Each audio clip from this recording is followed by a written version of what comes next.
Hello everyone and welcome to my Soap Twist 24 channel. I hope everyone is having a wonderful day. Before we begin, please hit the subscribe button and give this video a thumbs up. In the sumptuous living room of the Forrester home, sunlight seeped through the floor-to-ceiling windows, spreading long shadows on the Persian rugs and the sparkling grand piano that Eric Forrester had played so many times at family gatherings. The air was thick with suspense as the family gathered for what Eric described as an important news. Ridge Forrester stood near the fireplace, arms crossed, his suit faultless as usual, yet his brow furrowed in calm anticipation. Brooke Logan, his on-again, off-again sweetheart, stood next him, her golden hair catching the sun and her hand lightly resting on his arm in a show of support. Steffi and Thomas, Ridge's children from his marriage to Taylor, sat on the sofa, exchanging glances, while Donna Honeycomb lingered near Eric, her eyes wide with fear. Eric sat in his beloved leather armchair, which had served as his throne for decades, with his hands clenched around the head of his cane. Though aging had slowed him down, his eyes still glittered with the passion of the man who had transformed Forrester Creations from nothing to a global empire. He cleared his throat, attracting all attention to himself. "Thank you for coming," he said, his voice firm but full of emotion. "This isn't easy for me to say, but I've given it a lot of thought. As you know, I've been reflecting on my legacy, on what I've built, and who it should go to." Ridge moved slightly, expecting a talk about retirement or handing over greater influence at the company. But Eric persisted, his gaze fixed on Brooke. "Brooke, you've been more than a wife to me in the past. You've been a partner, a confidant, and in many ways, the heart of this family. You've stood by us through scandals, triumphs, and everything in between. That's why I've decided to transfer the bulk of my personal assets, the houses, the investments outside of Forrester Creations, and a significant trust, to you." The entire room remained silent. Brooke's fingers slid from Ridge's arm, and her lips parted in surprise. "Eric, what? I don't understand," Donna said, her hand leaping to her chest. Steffi leaned forward, her gaze narrowed. Thomas appeared surprised, his typical serenity crumbling. But Ridge's reaction pierced through the silence like a dagger. His face drained of color and turned red with rage. "Dad, what the hell are you talking about?" His voice began low and controlled, but gradually increased. "Transfer your assets to Brooke? Why? Why her?" Eric addressed his son's gaze squarely. "Because she's earned it, Ridge. She's been loyal when others weren't. She's the one who's always believed in this family, even when it tore itself apart. And frankly, son, I've seen how you waver. Back and forth, between women, between decisions. Brooke deserves security, stability. This is my way of ensuring that." Ridge's jaw was clenched, his fists the terms loyalty, wavering, and deserving struck him hard. He'd always been the golden son, the heir apparent, and the one Eric had nurtured to succeed him. And suddenly, with one announcement, it felt like everything was being taken away. It wasn't only the money that hurt, the mansions, private jets, offshore accounts, but the inference. That Brooke, his Brooke, the woman he had married and divorced numerous times, was more deserving than he was. "You can't be serious," Ridge murmured as he stepped forward. "This is my inheritance. Forrester blood. And you're giving it to her?" He pointed forcefully at Brooke, who recoiled as if slapped. Brooke shook her head, tears gathering in her eyes. "Eric, no. I can't accept this. This belongs to your children, to Ridge, to Thorne, to Felicia, to Kristen." But he lifted an eyebrow. "It's my decision, Brooke. The papers are already drawn up. It's done." Ridge snapped at that moment. A lifetime of resentment swamped him. The times Brooke picked other men, the times Eric stood by her, the never-ending cycle of betrayal and reconciliation that defined their lives. But this was disinheritance masquerading as benevolence. He suffered public humiliation in front of his own family. He felt his wrath rising up, intense and uncontrollable, like nothing he'd ever felt. Ridge stormed out of the room without saying anything, slamming the door behind him so hard that it rattled the crystal decanters on the bar. The family sat in startled silence as the roar echoed throughout the estate. That night, Ridge drove aimlessly across the hills of Los Angeles, his thoughts racing with betrayal. He pulled up to a scenic overlook and gazed down at the shimmering city below. His phone rang with messages from Brooke, pleading with him to return, from Steffi, asking if he was well, and even from Eric, a simple "Son, we need to talk." He ignored them all. The anguish twisted deeper. How could his father do this? How could he prioritize Brooke over his own flesh and blood? By daybreak, the rage had solidified into something deeper. Ridge couldn't sleep or eat. He walked his guest home on the grounds, playing the announcement over and over. Brooke's assets. As if she hadn't already stolen enough from him. His heart, his marriages, his peace of mind. And now his legacy. He hadn't planned it initially. It began with fantasies, addressing Eric again and asking that he alter his choice. But as the day progressed and Eric refused to return his calls, his thoughts became more venomous. If Eric wants to give everything to Brooke, there might be no one left to inherit. The first kill occurred nearly by mistake. Ridge had gone to a filthy pub in downtown Los Angeles, far from the pristine world of fashion, and sipped whiskey after whiskey. A man in the bar, a loudmouthed businessman bragging about his fortune and girlfriends, reminded Ridge of Brooke's previous conquests, which he regarded as entitlement. When the man followed him out to the parking lot, slurring slurs after Ridge dismissed him, something exploded. Ridge's hands were around the man's throat before he knew it. The struggle was brief, and the man's eyes widened in amazement as life drained away. Ridge deposited the body in a dumpster behind the bar, his heart racing with exhilaration rather than fear. The wrath had an outlet now. He drove home, took a shower, and slept like a baby for the first time in days. The second was more deliberate.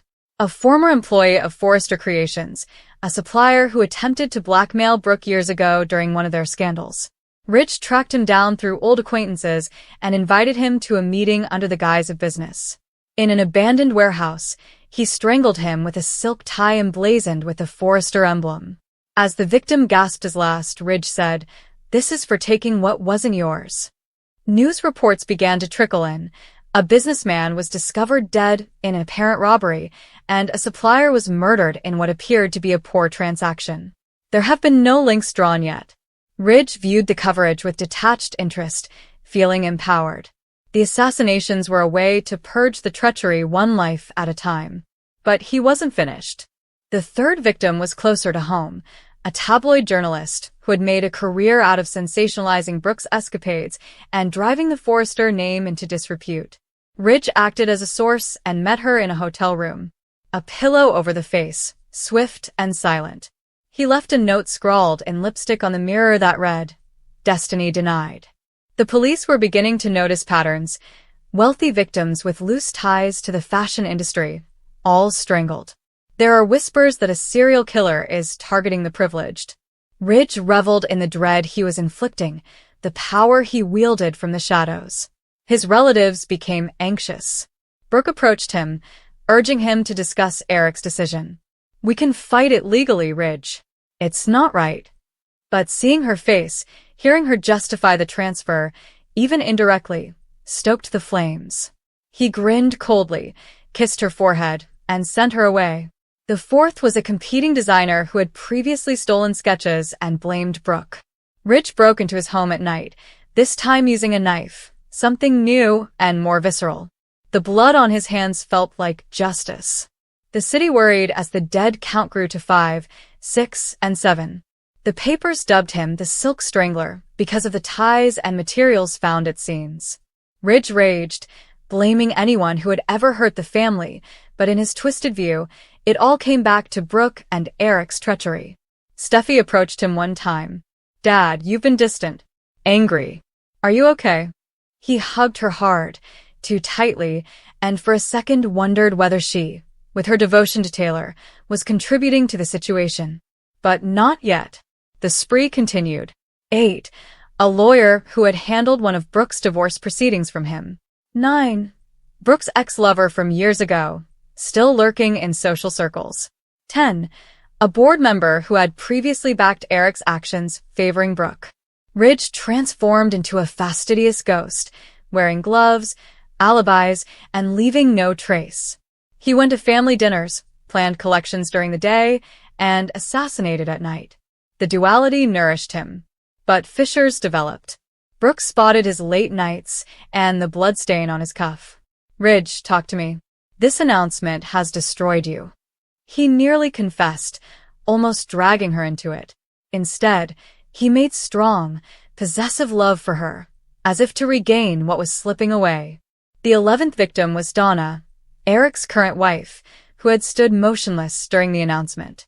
He confronted her in the mansion lawn one evening. You knew, didn't you? You encouraged it, she begged, but the garrote wire cut it short. The next morning, Eric discovered her body and was distraught. The family was reeling. Police stormed the estate. Ridge delivered an excellent performance as the sad son. But inside, the wrath grew even greater. Eric was next, he determined. The creator of it all. He painstakingly organized a heart attack in the study, staged to appear natural. But as he approached Eric that night, cane in hand, Eric looked up with teary eyes. Son, I changed the will back. It's all yours again. I was wrong. Ridge was stunned by the remarks. For the first time in weeks, skepticism emerged. The creature paused, but the harm had been done. Police investigating Donna's murder discovered fibers that matched those in Ridge's designs. A tip from a bar witness. The net was closed. Ridge escaped, but not far. He softly surrendered while cornered in the Forrester offices, surrounded by sketches and memories. As the cuffs on his wrists clicked, he stared at Brooke for the last time. He gave you everything, so I took everything else. The trial was a sensation, a fashion heir turned killer, driven insane by jealousy and betrayal. Ridge was convicted and given a life sentence. In prison, he didn't design any more gowns, only regrets. The spree ended quietly, with the awareness that the true betrayal was his own descent. Brooke came once. Why, Ridge? Why all those innocent lives? He asked, smiling weakly. Because destiny was denied. In the solitude of his cage, the wrath subsided, leaving only emptiness. The Forrester heritage has lasted, scarred but intact. Eric reversed the transfer and lived his life in despair. Brooke lamented the guy she had loved, the monster he had become. Los Angeles went on, with the Silk Strangler serving as a cautionary tale about how far betrayal can take a man. But in quiet moments, those who knew whispered. It all began with a single statement, a transfer of assets, and one broken heart.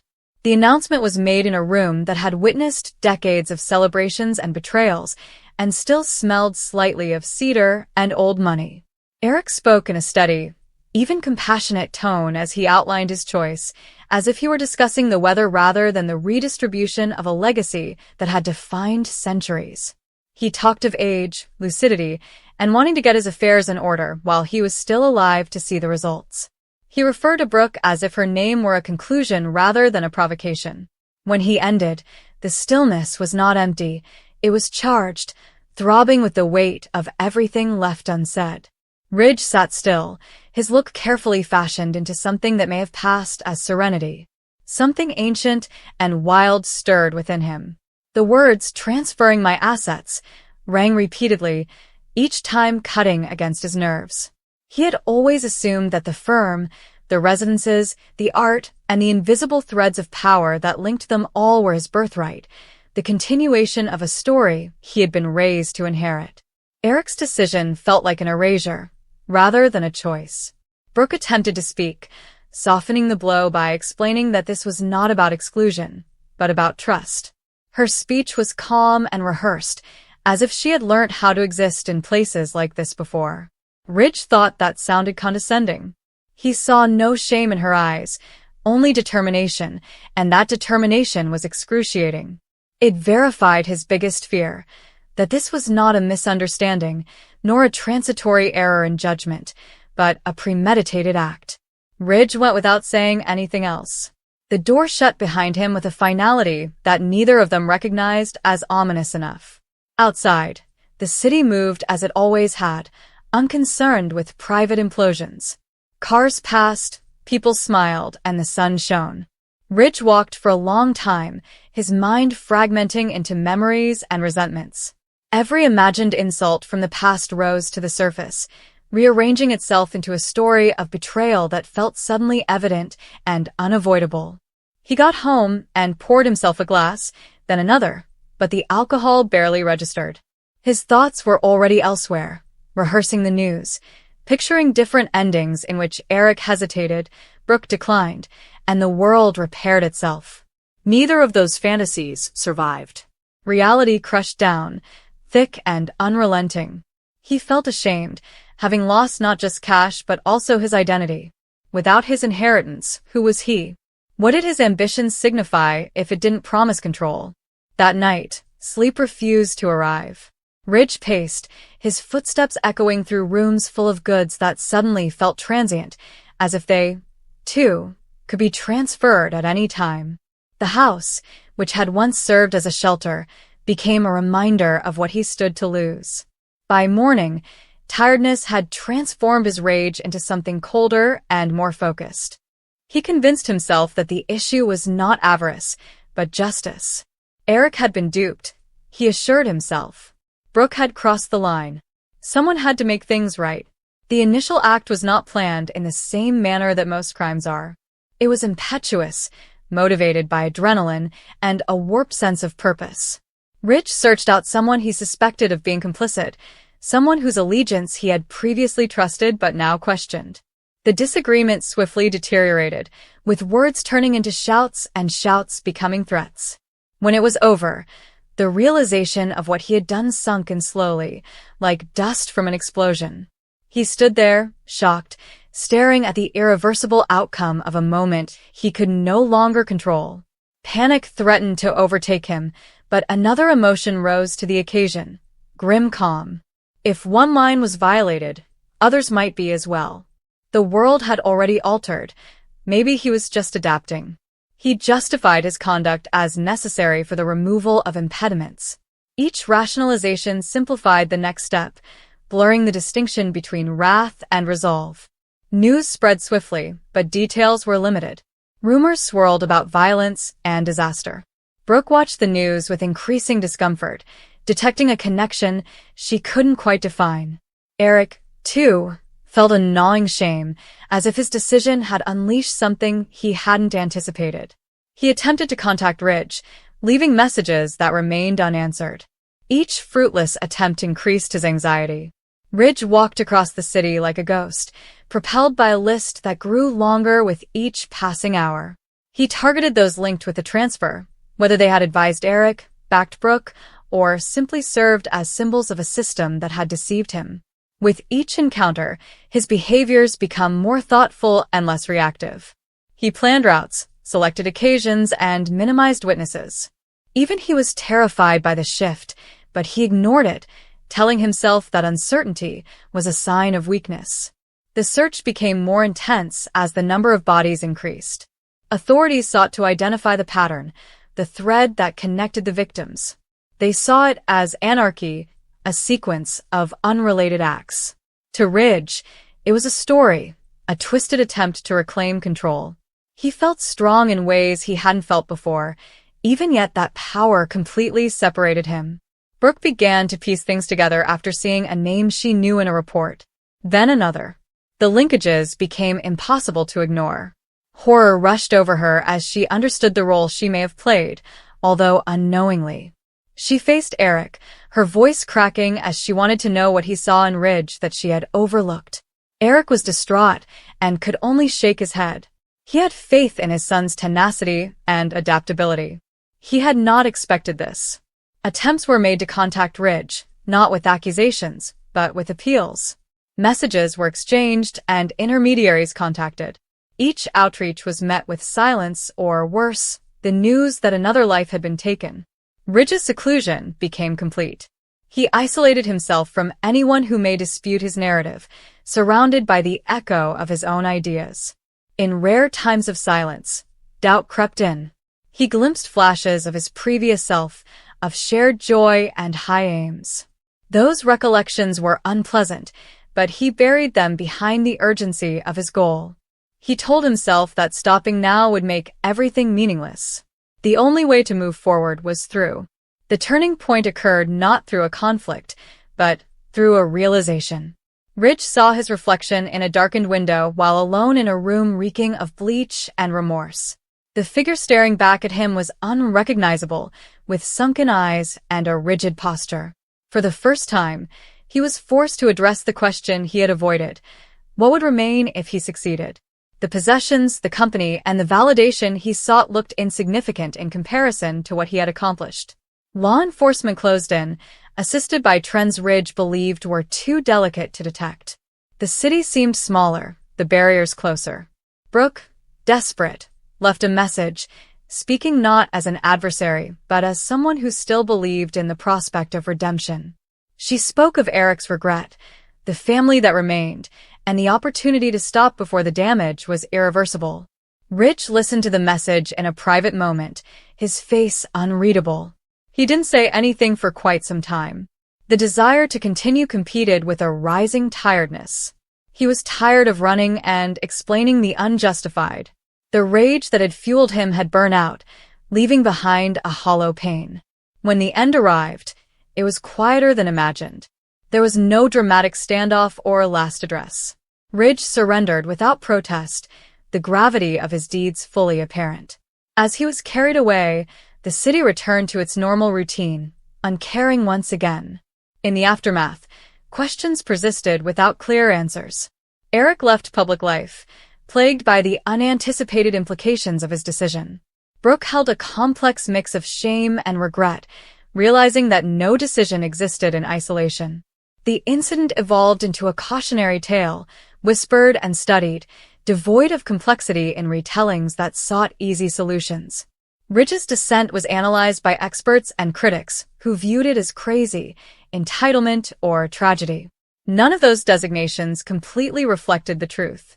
It was a story of broken identity, of power misunderstood as value, and of relationships reduced to commerce. It was a reminder of how rapidly animosity can spread when left unchecked. Time has passed, as it usually does. The wounds persisted, inconspicuous but influential. Those who survived learned to live with the awareness that a single declaration, a single moment of perceived treachery, might devastate a life and take others with it. And in that awareness lies a glimmer of hope, that by realizing the extent of the damage, something wiser would eventually take its place.